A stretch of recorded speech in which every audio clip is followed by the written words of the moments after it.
India गठबंधन की बैठक में बस कुर्सियां नहीं चली, बाकी सब कुछ हो गया।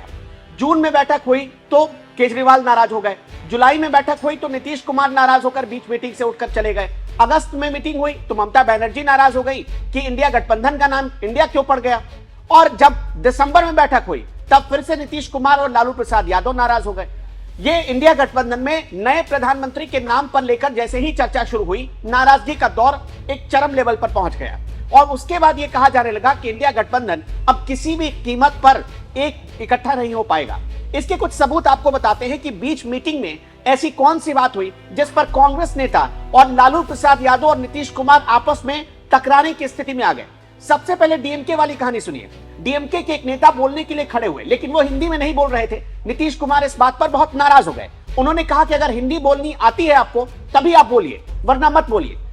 दूसरी तरफ प्रधानमंत्री के नाम का प्रस्ताव रखा जा रहा था इस बैठक में और केजरीवाल और ममता बनर्जी ने मिलकर कांग्रेस की तरफ से मल्लिकार्जुन खड़गे के नाम का प्रस्ताव रखा।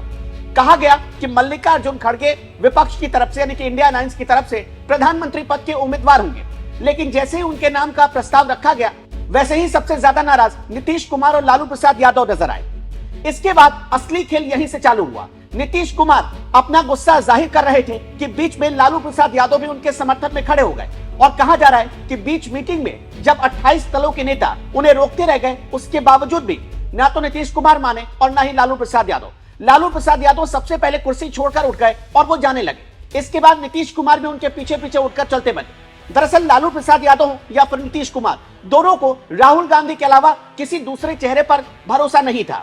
उनकी यह शर्त थी कि अगर कांग्रेस राहुल गांधी को प्रधानमंत्री पद का उम्मीदवार बनाती है तो ही वो समर्थन कर सकते हैं, लेकिन कांग्रेस को इसमें रिस्क नजर आता है। कांग्रेस को लगता है कि अगर राहुल गांधी को प्रधानमंत्री पद का उम्मीदवार बना दिया गया और 2024 का चुनाव बीजेपी जीत जाती है और कांग्रेस की भारी हार हो जाती है तो राहुल गांधी के पॉलिटिकल करियर का द एंड हो जाएगा, यानी यहां से वो चैप्टर खत्म हो जाएगा। अब आप इस तरह से समझिए कि यह झगड़ा किस तरह राज्यों में बहुत भारी नुकसान इंडिया गठबंधन को पहुंचाने वाला है। सबसे पहले शुरुआत करते हैं बिहार से, जहां से खुद नीतीश कुमार आते हैं। बिहार में कांग्रेस और नीतीश कुमार के बीच इंडिया गठबंधन के इसी प्रस्ताव को लेकर अब पिछले 24 घंटे में बहुत बड़ी मारामारी शुरू हो गई। कहा जा रहा है कि कांग्रेस के जिन विधायकों को नीतीश सरकार में मंत्री बनाया गया है उनका पत्ता बहुत जल्द साफ हो सकता है।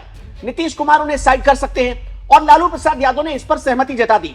अब दूसरी तरफ आ जाइए दिल्ली, वहां भी झगड़ा बहुत तेज चल रहा है क्योंकि केजरीवाल और कांग्रेस में सीट बंटवारे पर आम सहमति नहीं बन पा रही।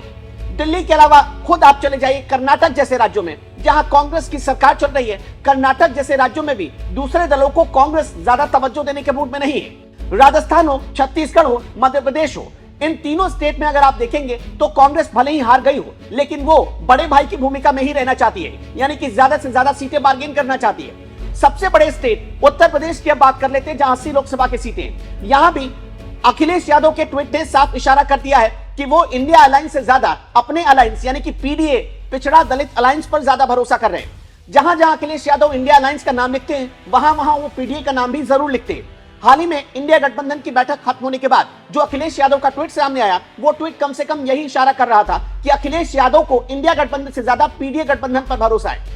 वो पीडीए के जरिए अपना हित साधने की कोशिश कर रहे हैं, यानी कि वो चाहते हैं कि उत्तर प्रदेश में जब भी सीटों का बंटवारा हो तो समाजवादी पार्टी एक बड़े भाई की भूमिका में रहे और समाजवादी पार्टी को सबसे ज्यादा सीटें मिले। इस गठबंधन में मायावती का कोई नामो निशान नहीं है। मायावती ने पहले ही साफ कर दिया था कि वो इंडिया गठबंधन का हिस्सा नहीं बनेंगे, लेकिन कांग्रेस इंडिया गठबंधन का हिस्सा है और कांग्रेस की पूर्व अध्यक्ष रह चुकी सोनिया गांधी और पूर्व अध्यक्ष राहुल गांधी की कर्मभूमि भी एक तरीके से आप देखेंगे तो उत्तर प्रदेश रहा है। अमेठी सीट 2019 में राहुल गांधी भले हार गए लेकिन रायबरेली से सोनिया गांधी की जीत हुई थी और यही एक बहुत बड़ी वजह है कि कांग्रेस उत्तर प्रदेश में कोई रिस्क नहीं लेना चाहती और वो ये भी चाहती है कि सबसे ज्यादा सीटें अगर समाजवादी पार्टी मांगती है तो उसे वो दे दे, लेकिन दूसरे दलों को यह मंजूर नहीं है।